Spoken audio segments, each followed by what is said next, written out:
주식시장에서 쓸데없는 행동이 있다면 수익률 같은 퍼센트에 집착하는 것입니다. 키움증권에 수익률 비교 차트라는 화면이 있길래 저도 체크를 해봤더니 이게 무슨 기준인지는 잘 모르겠지만 수백 퍼센트에서 수천 퍼센트, 수만 퍼센트까지 왔다 갔다 거리길래 아마 입출금 내역까지 이런 수치가 반영이 되는 것 같습니다. 클릭하는 것에 따라서 전부 다 이 수치가 다 다르게 나오는데 56만 8,700%. 저는 주식을 잘 모르시는 분들이 이렇게 퍼센트에 집착하는 것을 참 많이 봤습니다. 뭐 어떤 종목을 사서 10%를 먹었네, 50%를 먹었네, 그리고 승률이 90%네, 70%네, 승률이 높네 등 퍼센트에 집착하시는 분들이 있을 수가 있는데 제 생각으로는 이 퍼센트라는 것을 머릿속에서 지워버리는 게 좋다고 생각합니다. 주식은 장사하는 거랑 똑같다고 생각을 하셔야 됩니다. 장사도 내가 가게 차리는데 투자하고 고정비용, 세금, 인건비 등 낼 거 다 낸 다음에 순이익을 남기는 것처럼 주식도 똑같습니다. 방법이 다를 뿐이지 주식을 하면서 생각하셔야 될 것은 내가 어떻게 해야지 순이익을 남길 수 있을까? 그리고 이 순이익을 어떻게 꾸준히 지속시킬 수 있을까를 공부하셔야 됩니다. 주식으로 순이익을 꾸준하게 남기기 위해서는 이런 퍼센트에 집착하는 것은 위험할 수가 있습니다. 주식은 교과서 같은 정확한 답이 없기 때문에 정말 수많은 변수가 존재합니다. 아무리 좋다가도 갑자기 안 좋아질 수 있고 정말 안 좋다가도 갑자기 좋아질 수도 있고 복잡한 상황들이 많이 교차하면서 변수가 발생하는데 주식은 올랐을 때 적당히 내가 아는 구간에서 적당한 분위기에 익절하는 것과 내려갈 때 손절 또한 내가 원하는 그림이 나오지 않을 때 눈치채고 할 수 있는 대응력이 필요할 뿐이지 만약에 퍼센트를 정해놓고 매매를 하게 된다면 예를 들어가지고 종목을 분석을 잘 해가지고 무작정 사서 버티시는 분들이 주식시장에서 정말 많습니다. 목표 수익률이 있을 것이고 생각하는 손절 구간이 있을 것입니다. 수익률에 집착하게 된다면 예를 들어서 목표 수익률을 30%로 설정했다면 이 종목이 잘 되었을 때 뭐 10%까지 올라올 수도 있고 20%까지 올라올 수도 있고 30%안 되게 한 28% 올라올 수도 있는데 막상 올라온다 하더라도 이 순간이 되면은 사람 욕심이라는 게 더 오를 것 같아서 익절을 하기가 어렵습니다. 이걸 정해놓으면은 10%, 20% 같은 수익률은 성에 차지도 않고 올라온다 하더라도 욕심 때문에 잘 끊어낼 수가 없어서 줄 때 먹는 게 어려울 수가 있습니다. 그리고 손절을 정해놓는다 하더라도 나는 무조건 5%에서 손절할 거야. 이 생각을 하면 항상 5%까지 하락이 나옵니다. 손절에 대해서도 제가 꾸준하게 영상을 올려드렸지만 손절은 이렇게 수치를 정해놓고 하는 게 아니라 내가 생각한 그림이 나오지 않았을 때, 분위기가 싸해졌을 때, 뭔가 잘못됐다는 걸 느꼈을 때, 내 생각과 다르게 갔을 때 눈치를 빨리 채고 손절하는 것입니다. 그래서 제가 손절을 할 때 이런 퍼센트를 정해놓는 게 아니라 본전 손절이 참 많거나 예를 들어서 45원에 사서 약간 올랐다가 더 이상 올라가지 못할 거라는 걸 뻔히 아는데도 저는 버티지 않고 매도를 합니다. 손실이 나는 게 아니라 눈치를 채면 오히려 플러스에서 매도해서 탈출하는 경우가 참 많기 때문에 손절을 한다 하더라도 그렇게 부담스럽지 않습니다. 이렇게 무조건 목표를 정해놓고서 매매를 한다면 주식이 올라온다 하더라도 성에 차지 않아서 익절을 못할 것이고 손절을 생각을 하면 항상 손절하는 구간까지 내려오게 되어 있습니다. 이게 멀쩡하다가도 갑자기 무너져가지고 결국에 내가 이 5%를 기다리는 사람처럼 퍼센트에만 집착하게 되면 적당선에서 끊어낼 수 있는 대응력을 키우기가 참 어렵습니다. 작년에 주식 투자 인기가 많았을 때도 그리고 부동산 인기도 많았을 때도 실제로 익절한 사람은 그렇게 많지 않습니다. 그냥 사놓으면 계속 올라가는 걸로 알고 하락을 맛보지 못했기 때문에, 또 올라가면은 그 상황에서 더 오를 것 같은 욕심 때문에. 그러니까 주식은 뭐 매달 몇 퍼센트, 1년에 몇 퍼센트 이런 퍼센트를 목표로 하는 게 아니라 내 자산과 그릇 내에서 순이익을 얼만큼 남기겠다는 것을 목표로, 얼마를 벌겠다는 목표로 대응을 하셔야 됩니다.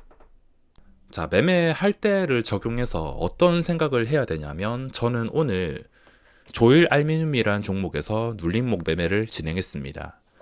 눌림목은 한 번 반응이 나온 다음에 첫째 날과 둘째 날에 가장 잘 통하는데, 첫째 날은 무지성으로 넣어도 아주 잘 통하는 구간이고, 둘째 날은 약간의 변수가 있을 수 있지만 그래도 방어력은 생각보다 좋습니다. 근데 오전에 제가 원하는 그런 반등이 나오지 않아서 저는 어쩔 수 없이 눌림에서 잡았다가 계속 하락하는 곳에서 본전에 탈출을 했습니다. 수수료 세금 내고 한두 호가 금액 정도의 손실을 안고서 손절을 했습니다. 어떤 생각을 가지고 있냐면, 처음에 접근을 할 때 나는 이 눌림목의 매수에서 1%를 먹고 나가겠다. 그래서 그 1%에 집착하는 게 아니라 그냥 상황을 보고서 1%를 먹을 수 있으면 좋겠지만 이 반등하는 힘이 없거나 1%를 먹지 못했을 때 이 호가는 1%에 해당되는 그 목표 호가를 도저히 뚫어줄 힘이 없을 때는 일단은 정리를 하거나 수익을 포기하거나 계획을 변경을 해야 됩니다. 그리고 떨어질 때도 마찬가지인데, 나는 뭐 몇 퍼센트에서 손절하겠다가 아니라 한 번, 두 번 하락하는 구간은 버텼다가 반등이 나오는 것을 보고서 판단을 하겠다. 그 반등이 좀 약하다면, 내가 생각한 반등이 아니라면 그냥 손절을 하겠다. 이 생각의 기준도 경험으로 만들어지는 거라 많이 겪어보셔야겠지만, 아니다 싶으면 매도할 수 있어야 리스크 관리가 가능해진다는 겁니다. 매도한 다음에 나중에 결과를 보고 아쉬워하는 게 아니라 그 당장의 순간에는 판단력이 필요하며, 나중에 결과를 보고서 후회하는 습관을 버리지 않는다면 리스크 관리를 위한 판단을 할 수가 없습니다. 자, 오늘 지수가 이렇게 올라오고 있긴 하지만 지금 시장을 봤을 때 일단 신용잔고가 다시 늘어나고 있습니다. 꾸준하게 늘어나고 있으며, 만약에 지금 증시가 산타랠리 갈 경우에 신용잔고가 18조 원 가까이 더 늘어날 걸로 생각이 드는데, 일단 신용잔고가 완전히 다시 내려오는 게 아닌 이상 눈 감고 매수는 할 수가 없습니다. 그리고 두 번째가, 거래대금이 좀 확실하게 평균 수치가 많이 올라온다면은 그때는 눈 감고 아무거나 매수할 수 있겠는데, 지금은 거래대금이 말라 있습니다. 지수가 하루 이틀 올라도, 뭐 일주일, 이주일 올라도 거래대금은 말라 있으며, 이 거래대금이 말랐다는 뜻이 뭐냐면은 단순히 뭐 단타치기 힘들다, 유동성이 없다 이런 뜻이 아니라 지수가 올라오면은 언제라도 쉽게 무너질 수 있다는 겁니다. 그러니까 지금 잘 풀려가지고 산타랠리까지 이어진다 하더라도 거래대금이 평균적으로 늘어나지 않는다면 결국에 모래성처럼 무너질 가능성이 있다라는 겁니다. 그러니까 이 거래대금이 제 생각으로는 하루에 6억 후반대, 한 6억 5천 이상은 계속 꾸준하게 나와줘야지, 그때부터 시장에 변화가 있구나, 시장이 변했다, 시가총액 상위 아무거나 사도 수익을 낼 수 있을 만큼 좋은 시장이 찾아오겠다라고 생각을 할 수가 있으므로, 평균 거래대금이 6억 5천 정도, 그 이상 한 번만 올라오는 게 아니라 올라온 다음에도 계속 유지가 되는 모습을 보인다면은 그때는 증시가 진짜 좋아서 무조건 주식을 사야겠구나 생각을 해야겠습니다. 코스피 기준보다는 코스닥으로 기준을 매기는 게 저는 더 쉬워 보였기 때문에 코스닥 기준으로 생각을 하겠습니다. 오늘은 제 기준에서는 좀 지루한데 시가총액 상위 종목들이 무더기로 오늘 상승이 나왔습니다. 보시다시피 코스피에서도 웬만한 종목들 2, 3%, 코스닥에서도 거의 2, 3% 상승이 나오면서 시가총액 상위 종목들이 지수를 끌어올리고 있긴 하지만 역시 전체 거래대금은 눈에 띄게 증가하지 않았습니다. 그리고 오늘 거래대금을 보면 그 전에 움직이던 종목들, 핑거스토리, 위메이드 이걸 제외하면은 새로운 종목은 또 나오지 않았습니다. 코스피에서도 마찬가지 새로운 종목은 나오지 않았으며 최근에 거래대금이 많이 나온 조일 알미늄은 하루 이틀 좀 활용하기 쉬운 눌림목이 지나고 나서 이제 방향이 결정되는 순간인데 만약에 방향이 결정되게 된다면 좀 적당히 먹는 선에서 5% 정도로 생각을 하고 있으며 이 종목의 무게 특성상 5% 넘게는 생각을 하지 않습니다.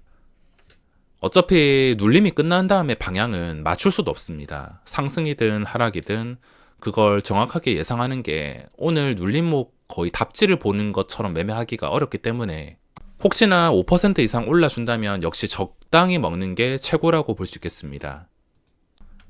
내가 잘 아는 구간이 지나갔으면 굳이 꾸역꾸역 들어가서 돈을 벌겠다고 생각하지 마시고 편하게 다음 버스 기다리시면 되겠으며 오늘 영상은 여기서 마무리하겠습니다.